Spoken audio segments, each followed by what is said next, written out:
आज का टॉपिक है हमारे पास सम नेचुरल फेनोमेना का आगे का टॉपिक जो है अर्थक्वेक के बारे में। ये बहुत इंपॉर्टेंट टॉपिक है इन द रिलेटेड टू आपका सिलेबस के अनुसार तो है ही, और आपके जो भी कॉम्पिटिटिव एग्जाम्स होंगे उसके रिलेटेड भी इसके बहुत ज्यादा जरूरत है। फॉर एग्जाम्पल जैसे कि यहाँ से सिंबल से बहुत सारे क्वेश्चन बनते हैं, ठीक है। इस टॉपिक से कंपोजिशन ऑफ द अर्थ के बारे में भी क्वेश्चन बनते हैं, कैसे आपका अर्थ में कॉन्टिनेंट का फॉर्मेशन हुआ है उसके से क्वेश्चन बनते हैं।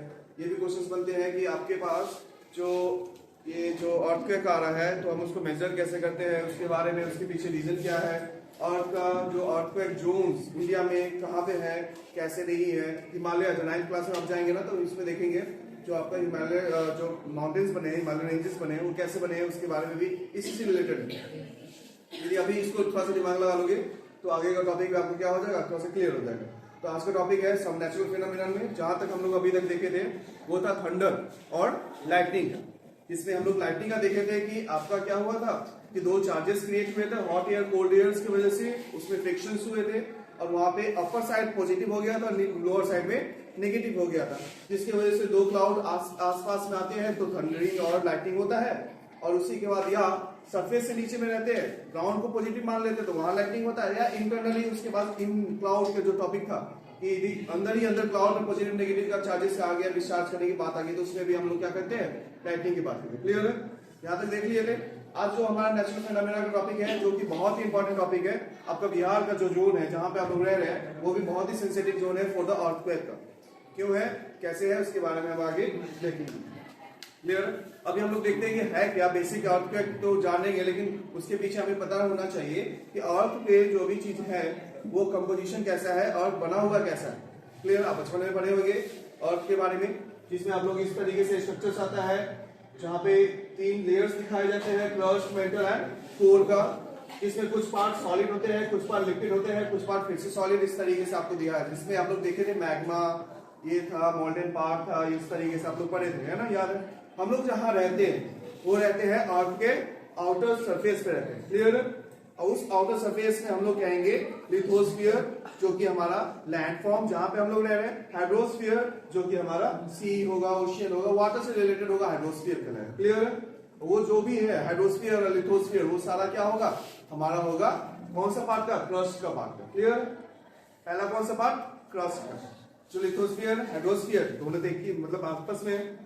और एक और चीज ध्यान दीजिएगा, क्या लिथोस्फीयर हमारा पूरे अर्थ सरफेस से फैला हुआ है, नहीं फैला हुआ। तो ऐसे समझो उसको, नहीं कभी आंसर यहाँ पे समझो। मान लेते हैं बॉल, ठीक है, और बॉल का कुछ पार्ट ऐसे उभरा हुआ है, थोड़ा सा एलिवेटेड पार्ट है जहां पे हम लोग रह रहे हैं, कुछ पार्ट क्या है, डेप्थ में है और उसमें हमारा पानी। तो बॉल का जो आउटर सरफेस है ऐसा तो नहीं कि पूरा पूरा गड्ढा करके मेटल तक चला गया, नहीं, वो भी कनेक्टेड है, लेकिन उसके ऊपर हमारा क्या है, ओशियंस का देखने को मिलता है। ठीक है, कहने का मतलब है कि कहीं पे लिथोस्फीयर का डेप्थ कम होगा, कहीं पे ज्यादा होगा। समझ में मेरा कहने का मतलब, बात समझे आया? जैसे कि मान लो कि ये आपका सी बेड है, ये एलिवेटेड लैंड है जहां पे आप लोग रह रहे हैं, तो ऐसा तो नहीं कि ये नहीं है, गड्ढा है लेकिन मिट्टी यहाँ तो होगा ना कुछ ना कुछ, जिसको हम लोग सी बेड कहते हैं, जहां पे पेट्रोलियम एक्सट्रैक्ट हुआ था, याद है? तो वो कनेक्टेड है ना। कहने का मतलब क्या है, आपका पूरा का पूरा क्रस्ट जो होता है, जिस प्लेट में हम लोग हैं, अभी प्लेट समझेंगे क्या है, वो सारा क्या है, एक दूसरे से इंटर कनेक्टेड। क्लियर है? चाहे उस ऊपर लिथोस्फीयर में हमें जो दिख रहा है वो भी कनेक्टेड है, और अंडर द सी भी हमारा क्या होगा, ओशियन भी होगा, वो कनेक्टेड होगा। क्लियर है, बात समझ में आया? तो ये हमारे क्रस्ट के बारे में, जिसमें बेसिकली मेजर जो हमारे कंपोजिशन जो देखने को मिलता है, कंपोजिशन कहने का मतलब है कि उसकी क्या चीज से बना हुआ है, वो देखने को मिलता है। सियाल, जिसको हम लोग शॉर्ट फॉर्म में बोलते हैं, सिलिकॉन और एल्युमिनियम का कंपोजिशन यहाँ पे मैक्सिमम है। ऐसा नहीं है कि आयरन नहीं मिलेगा, मैग्नीशियम भी मिलेगा, बहुत सारे और भी चीज मिलेंगे। हाँ, तो ये हमारा क्या होगा, सियाल, मैक्सिमम कंपोजिशन। क्लियर है? कॉपर में मिलेंगे इसमें। क्लियर है? लेकिन मैक्सिमम किसका कंपोजिशन में बना हुआ है, सियाल। तो कहां से कहां तक का, तो 6 टू हमारे पास किसका, 11 किलोमीटर अंडर द ओशियन। यदि ओशियंस की बात करेंगे, ये ओशियन वाला पार्ट, ठीक है, तो यहां से 6 से 111 किलोमीटर तक जब जाओगे ना, तो ये हमारे पास किसका है, हमारा क्रस्ट का पार्ट देखने को मिलेगा। क्लियर? ओशियन से, ओशियन वाला जो लेयर है उसको छोड़ देना है, मतलब कि मान लेते हैं ये ओशियन वाला पार्ट, ये वाला पूरा ओशियन, इसको छोड़ के यहां से जो हम लोग देखेंगे नीचे क्रस्ट का पार्ट, वो कितना है, 6 से 11 किलोमीटर। क्लियर? समझ में? नेक्स्ट आपको बोला जा रहा है कि ये 30-70 मिलेगा आपको कहां से? कॉन्टिनेंट से। मान लो यहां तक हमारे पास क्रस्ट का लेयर था, तो ये हमारे पास कितना कितना मिलेगा? 30 से या 70 किलोमीटर ये हमें देखने मिलेगा। ठीक है, समझ में? अभी तक ह्यूमन काइंड जो भी है, इंसान धरती पे है, वो अभी तक ज्यादा से ज्यादा जो डेप्थ कर दिया गया है वो ज्यादा से ज्यादा 3 किलोमीटर से ज्यादा नहीं है। ठीक है ना? रशिया में है, वो भी बहुत सारी चीज इसके बारे में पढ़िएगा, बहुत अच्छा है। तो अभी तक हम लोग बस इतना ही किए, सोच रहे हो अभी के क्रस्ट भी पार नहीं कर पाए। क्लियर? अब आगे आता है मेंटल का बात। मेंटल में बेसिकली इसको हम लोग कहते हैं सेंट्रल लेयर्स, जो कि हमारे पास इसमें मोल्टेन भी रहता है और सॉलिड पार्ट भी दोनों को देखने को मिलता है। जहां पे हम लोग देखते हैं वोल्केनो के बारे में अभी देखेंगे ना आगे, तो वोल्केनो का इरप्शंस ये सब, इस सबका मेजर रीजन आपको किसका है? मेंटल का ही। ठीक है ना, देखा जाएगा आगे। ये बना हुआ किसका है? सिलिकॉन और मैग्नीशियम का बना हुआ है। क्लियर? सिलिकॉन और मैग्नीशियम, इसको सिंपल फॉर्म में सीमा, शॉर्ट फॉर्म में बोला जाता है। एग्जाम में क्वेश्चन डायरेक्ट आता है कि बताइए मेंटल किस का कंपोजिशन क्या है? ये चारों ऑप्शन दे दिया जाएगा, नीचे बोला जाएगा नन ऑफ दिस, तो उसमें आप लोग कंफर्म कर लीजिए। क्लियर है? याद रखना है सीमा, सियाल और नेफिकस। यहाँ तक क्लियर है? इसका जो रेंजेस है कहां से कहां तक? अप टू 2900 किलोमीटर तक जाएगा। कहां से? यहां से क्रस्ट से 2900 किलोमीटर तक जाएगा। ठीक है, समझ में आया? इसमें क्या क्या है? अपर वाला जो है वो सॉलिड दिखेगा, और इनर वाला मतलब कि ऊपर वाला सॉलिड होगा ये, और चलो यहां से है तो ये सॉलिड होगा, और इनर वाला कैसा होगा? लिक्विड। क्लियर? फिर आफ्टर आपके पास आता है कोर का।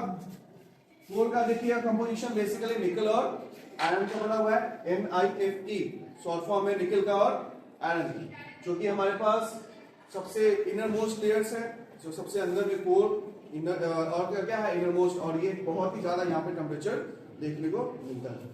ये आपको कब तक कहां तक है? ये फैला हुआ है 3400 किलोमीटर तक फैला हुआ है। क्लियर? इसमें क्या देखने को मिलेगा? आउटर वाला जो है लिक्विड पार्ट है, और नीचे वाला जो है हमारा कैसा होगा? Solid part. क्लियर? यहाँ तक। और भी इसमें बहुत सारी चीजें हैं, इसमें ऐसे नहीं है कि हम लोग यहाँ तक ही छोड़ देंगे। आप लोग हायर क्लासेस में जाएंगे तो इसका और भी बहुत सारी डिटेल्स पढ़ना है। ठीक है, आपको अभी शॉर्ट फॉर्म में समझाने के लिए बोला गया। अब यहाँ पे देखना है कि अर्थक्वेक कैसे होगा। यहाँ तक क्लियर है? अब अर्थक्वेक के बारे में देखिएगा तो यहाँ पे आपका एक चीज समझ में आ जाना चाहिए कि ये अर्थक्वेक कोई भी कंपोजिशन में थोड़ा भी डिस्टरबेंस होगा तो ये डिस्टरबेंस कहीं ना कहीं हमें आउटर सरफेस में देखने को मिलेगा। मान लेते हैं कुछ ऐसा सॉलिड मटेरियल ले लो, और सॉलिड मटेरियल में कोई ना कोई एरिया को आप क्या करो? डिस्टर्ब करने की कोशिश करो, इंटरनल करो चाहे आउटर, तो वो डिस्टर्बेंस हमारा पूरा सरफेस पे देखने को मिलेगा ना, सरफेस पे देखने को मिलेगा। बहुत बात समझ में है? वो सरफेस पे जो देखने को यहाँ पे हम लोग जो महसूस करते हैं वो कैसा रहता है? अर्थक्वेक का रहता है। सडन शेकिंग मतलब या हिलना, मूव करना, तो अर्थ का, अर्थ क्रस्ट का और या लिथोस्फीयर का, उसको हम लोग क्या कहते हैं? टर्म एज अर्थक्वेक के फॉर्म में कहते हैं। क्लियर है? ये अर्थक्वेक कैसा है? जो नेचुरल है, कहीं कहीं ये थोड़ा सा हमारे पास आर्टिफिशियल भी हो रहा है आज का, वो होता है due to the excess large scale पे हमारे पास बनाना, डैम को बनाना, या तो हम लोग यहाँ पे कोई न्यूक्लियर बम्स कुछ कर रहे हैं ऐसा, है ना, उसके वजह से भी shaking of the earth crust होता है, जिसपे हम लोग अर्थक्वेक का महसूस करते हैं। क्लियर? यहाँ पे कैसे समझना है कि अर्थक्वेक कैसे कैसे होगा?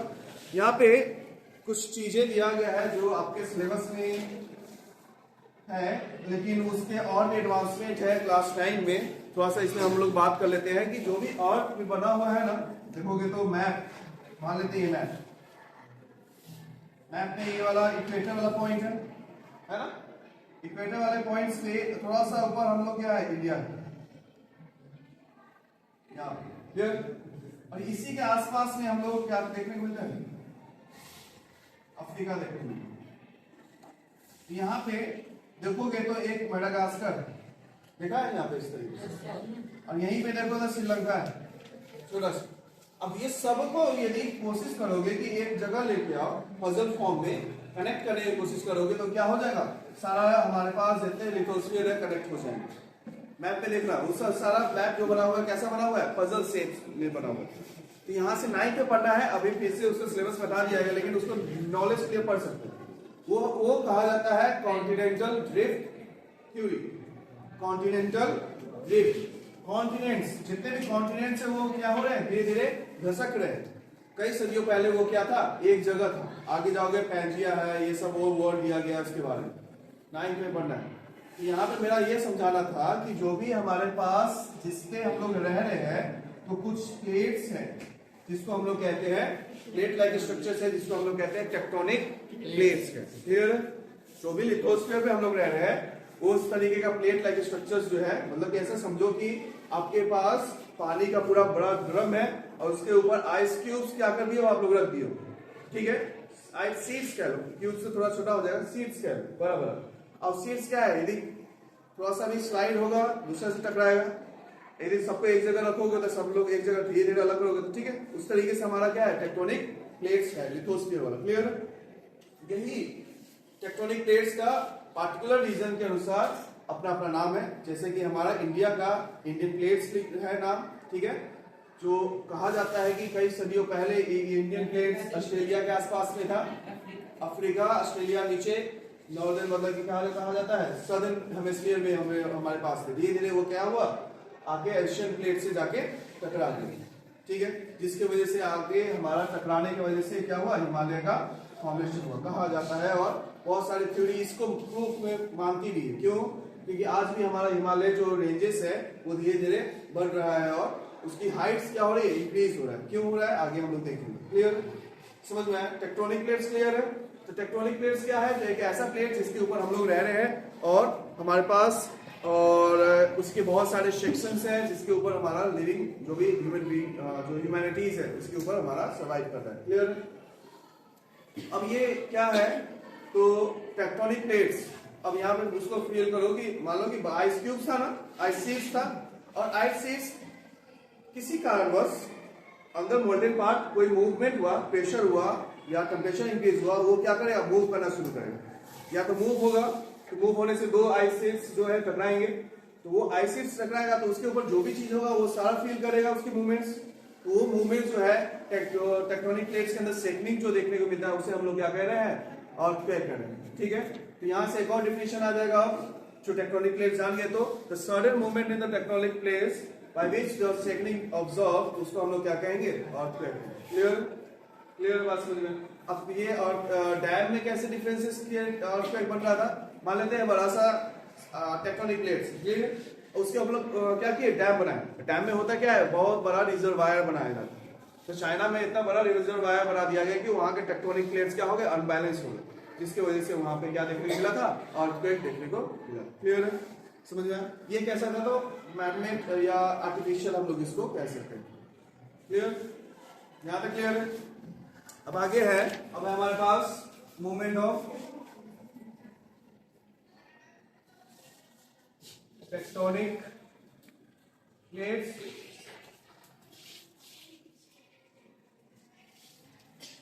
इसके वजह से हमारे पास क्या होगा, अर्थक्वेक होगा। मूवमेंट्स ऑफ टेक्टोनिक प्लेट्स, इसके वजह से अर्थक्वेक होगी। आप टेक्टोनिक प्लेट समझ गए, जो लिथोस्फीयर जहां पे हम लोग सर्वाइव कर रहे हैं, रह रहे हैं, उसको हमारे पास क्या है, टर्म एज टेक्टोनिक प्लेट्स, और हम लोग देखें। क्लियर? अब देखना है ये विषय, ध्यान दो, अब ये देखना है यहाँ पे जो टेक्टोनिक प्लेट्स है। अब तो आप लोग जो देखें, जो सरफेस जो बना था हमारा, मान लेते हैं ये अर्थ, ठीक है, तो हम लोग यहाँ पे मोटा मोटी मतलब ऐसे जनरली मान लेते हैं कि कोर वाला जो पार्ट था वो सॉलिड था, ठीक है। बहुत सारे क्लासिफिकेशन है, ये कंफर्म नहीं है कि इतना पार्ट नहीं होगा सॉलिड, इतना पार्ट ही लिक्विड, लेकिन है, मान लेते हैं कि ये कोर का कैसा है, सॉलिड पार्ट। ये वाला हमारे पास मान लिया गया कि मेंटल वाला ये कैसा है, लिक्विड्स के। क्लियर? और ये हमारे पास कैसा हो गया, सॉलिड है, जहां पे हम लोग सर्वाइव करते। अब यहाँ पे देखना, ये जो मूवमेंट्स होगा किसी लिक्विड्स के ऊपर, वो फ्री होगा मूवमेंट्स, और वो किस में डिपेंड करेगा, the density of the crust जो भी हमारे पास है ना। अब यहां से एक और बात है, जो ज्यादा भारी प्लेट्स होंगे, जो ज्यादा भारी प्लेट्स होगा वो नीचे की तरफ जाएगा, मोल्टेन पार्ट है ना, तो भारी प्लेट्स क्या करेगा, नीचे की तरफ लिक्विड के फॉर्म में जाएगा। जो हल्का होगा वो क्या करेगा, ऊपर होगा। क्लियर? या दोनों एक समान का हो, दोनों एक समान, या ये हो सकता है कि दोनों इधर से उधर मूव करे, ठीक है, या ये हो सकता है दोनों आपस में एक दूसरे से अलग है। तो ये जब कभी भी कोई भी यहाँ पे मूवमेंट देखने को मिलेगा, कोई भी मूवमेंट, तो वहां पे हमारे पास क्या आएगा, टेक्टोनिक प्लेट्स के बीच में, तो वो आएगा क्या, अर्थक्वेक आएगा। क्लियर है? वो मूवमेंट्स क्या क्या है यहाँ पे?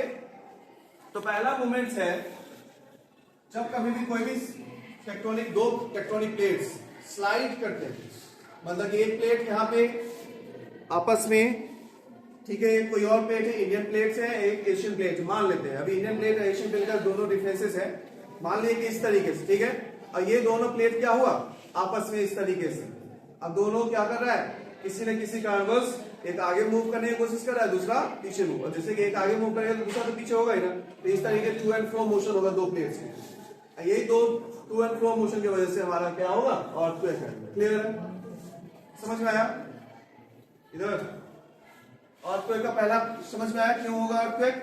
जब दो टेक्टोनिक प्लेट्स आपस में to and fro motion show करेंगे तो वहां पे टेक्टोनिक प्लेट्स में क्या होगा, मूवमेंट्स आएगा और उसकी वजह से अर्थक्वेक आएगा। हल्का भी यदि स्लाइटली भी डिफरेंसेस होंगे ना उसके बीच में, तो वहां पे अर्थक्वेक आने का चांसेस और अर्थक्वेक आएगा ही आएगा। क्लियर है?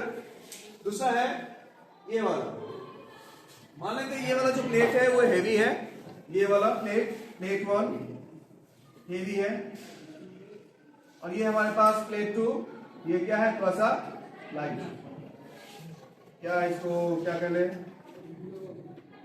लो थोड़े कहेंगे, इसको कह लेंगे, नहीं लाइट नहीं कहेंगे, इसको लेस करेंगे। ठीक है, समझ में? अब ये क्या करेगा, मान लेते हैं ये भारी प्लेट, ठीक है, ये हाथ वाला और ये वाला हल्का प्लेट, तो जब कभी भी ये आपस में टकराएगा तो हल्का वाला नीचे तो जाएगा नहीं, वो क्या करेगा, ऊपर की तरफ मूव करेगा। ठीक है, ऊपर की तरफ मूव करेगा, और भारी वाला क्या होगा, नीचे की तरफ मूव कर जाएगा। तो इस तरीके का मूवमेंट्स की वजह से भी हमारे पास क्या होता है, अर्थक्वेक होता है। इसका प्रैक्टिकल लाइफ एग्जांपल हम लोग अभी जहां है, जिसके वजह से हमारा पूरा इंडिया का अलग तरीके से इकोसिस्टम देखने को मिलता है, उसका नाम है Himalaya ranges, the great Himalaya. जब इंडियन प्लेट टकराया था एशियन प्लेट से, तो उस समय क्या हुआ, एशियन प्लेट्स जो है वो थोड़ा सा बहुत लार्ज है, यूरेशिया देखे होंगे पूरा बहुत बड़ा है, वो तो भारी है पहले से। इंडिया वाला छोटा सा है कॉन्टिनेंट, वो जाकर टकराया तो एशियन वाला प्लेट तो उठेगा नहीं, वो क्या हुआ, एशियन वाला प्लेट उठ गया, थोड़ा सा उठा है हल्का सा, लेकिन व्यक्ता नहीं बोलेंगे कि पूरा यही उठा कौन सा है, तो इंडियन प्लेट्स उठी।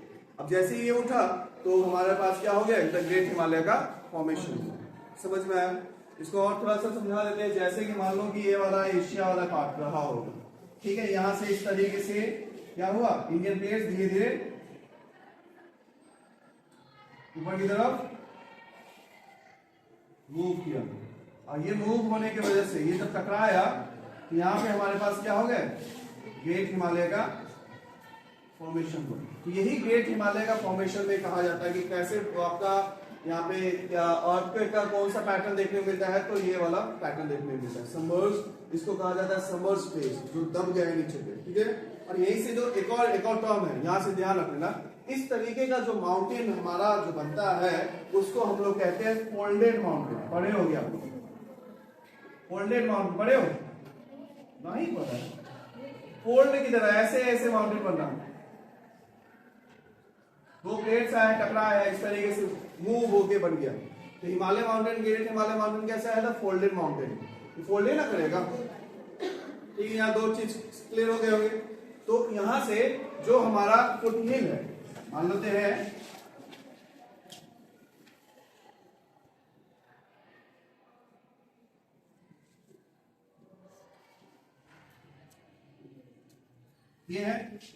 ये है हमारे पास नेपाल वाला एरिया, ये अरुणाचल प्रदेश।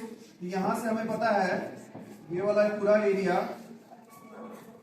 ये वाला पूरा एरिया किसका है, ग्रेटर, इतना पूरा कैसा है, ग्रेट हिमालय का। ग्रेट हिमालय क्या है, मतलब यहां पे देखो, ये वाला जोन कैसा होगा, ये वाला पूरा पार्टिकुलर एरिया किसका होगा, दो प्लेट्स का जोन होगा। यदि इसके बीच में थोड़ा भी सडन डिस्टर्बेंस आएगा तो क्या लाएगा, अर्थक्वेक लाएगा। नहीं समझे?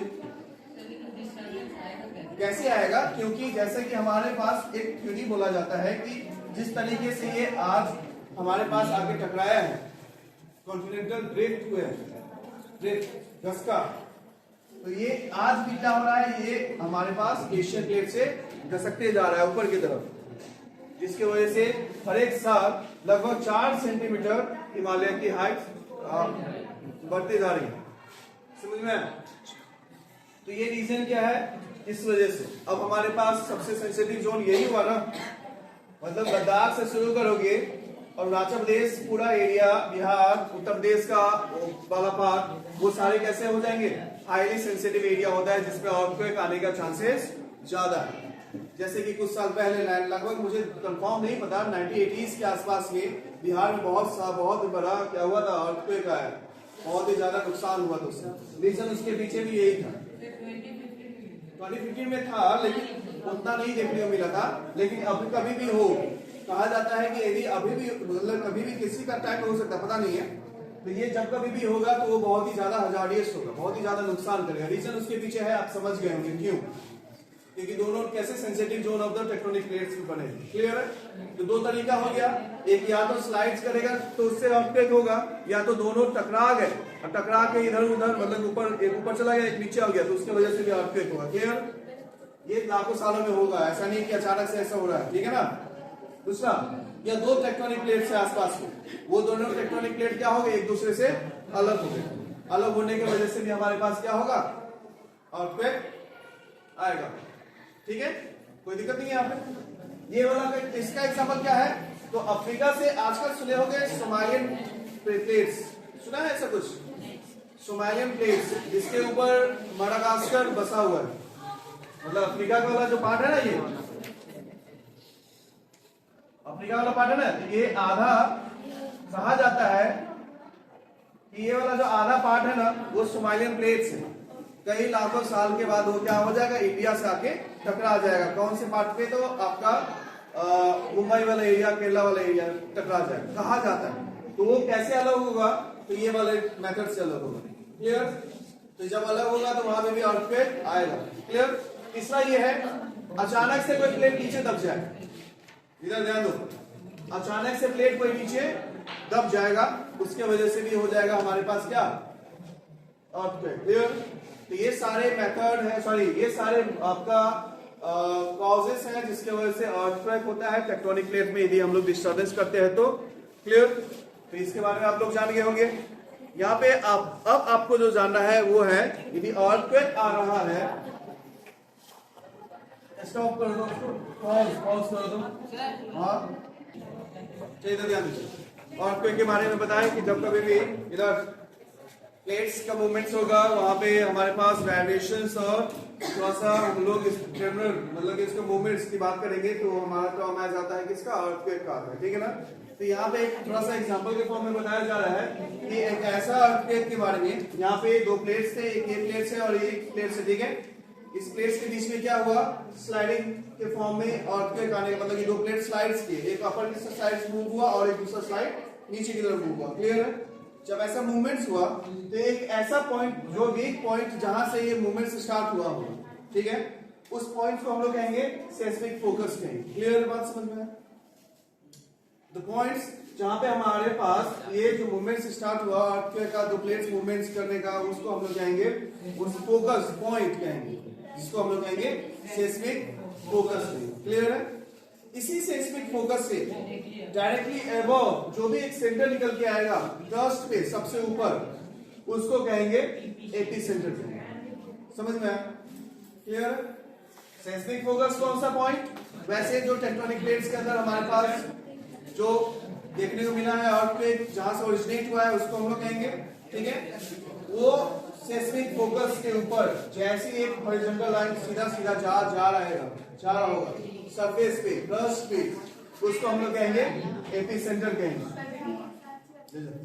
उसको हम लोग क्या कहेंगे, एपिसेंटर्स कहेंगे। अब यहाँ पे देखो ये वेव्स, यहाँ पे देखो जब कभी भी हम लोग साउंड्स में पढ़े थे, याद है ना, साउंड में कोई भी मटेरियल में हम लोग देखे थे कि जो सॉलिड है उसमें क्या देखने को मिलता है आपको, जो movements of the sound waves ज्यादा देखने को मिलता है। याद है ना? रीजन उसके पीछे ये बताया था, उसके मटेरियल पे भी डिपेंड करता है, उसके जो पार्टिकल्स है उस पे भी डिपेंड करता है। सेम वैसे ही मान लीजिए यहाँ पे हमारे पास क्या हुआ, सेस्मिक फोकस पे कुछ ना कुछ डिस्टर्बेंस हुए, ठीक है।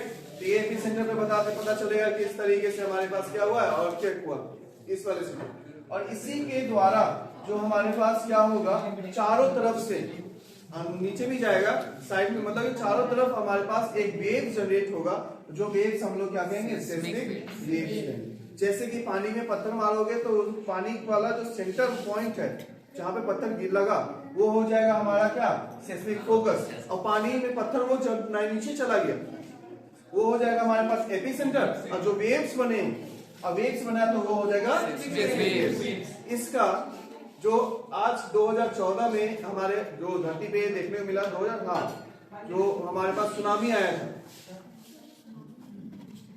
आया था, उस समय क्या हुआ था कि जापान वाले एरिया में इसी तरीके से इंडियन, मतलब जो इंडियन प्लेट्स है वो क्या हुए, हल्का सा मूव किया, स्लाइड किया, हल्का था, बहुत ही छोटा ही था। अब ये मूवमेंट से हमारे पास क्या हुआ, तो जो हुआ था अंडर द सरफेस हुआ था, ओशन में हुआ था, ओशन बेड पे हुआ था, वहां से सेस्मिक वेव्स निकले। और वही सेस्मिक वेव्स पानी को क्या किया, अपना एनर्जी दिया, और वही एनर्जी बन के क्या हुआ, पूरे कोस्टल एरिया पे सुनामी के नाम से हम लोग उसको देखे। क्लियर, समझ में आया। तो ये है अर्थक्वेक जहाँ पे हम लोग देख रहे थे। यहाँ पे अर्थक्वेक के बहुत सारे रीजन दिया गया है मैप पे, इंडिया के मैप पे, और उस रीजन में हम लोग जो आपको बताए कि कहाँ पे सबसे ज्यादा अर्थक्वेक का चांसेस बनेगा, तो आप बस दिमाग में एक थोड़ा सा रख लीजिएगा।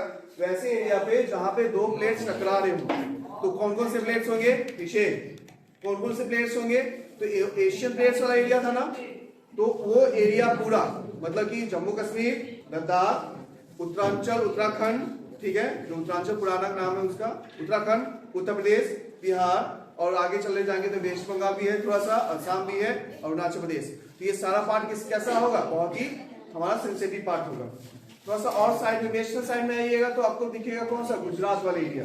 तो गुजरात वाला एरिया हमारे पास क्या है, थोड़ा सा आपको कैसा देखने को मिलता है, सेंसिटिव टू द अर्थक्वेक देखने को मिलता है। तो आज हम लोग जो टॉपिक देखे वो ये देखें कि अर्थक्वेक कैसे होगा, ठीक है, और है क्या बेसिकली अर्थ के पीछे लिथोस्फीयर क्या है क्या नहीं है, टेक्टोनिक प्लेट्स के बारे में देखें। दूसरा हम लोग देखें कि जो टेक्टोनिक प्लेट मूव करता है तो कैसे कैसे करता है, और उसी मूवमेंट से हमारे पास क्या ओरिजिनेट करता है, अर्थक्वेक ओरिजिनेट करता है। क्लियर, अर्थक्वेक ओरिजिनेट करने के बाद आप लोग देखें कि अर्थक्वेक ओरिजिनेट होगा तो उस पॉइंट पे पर्टिकुलर कौन कौन से रीजन है उसको क्या क्या कहेंगे, सेस्मिक फोकस, एपिसेंटर और सेस्मिक वेव्स कहेंगे। क्लियर है, यहाँ तक क्लियर है। तो ये आज का टॉपिक हमारा यहीं पे रहेगा, कल हम लोग देखेंगे वोल्केनो इरप्शंस। क्लियर।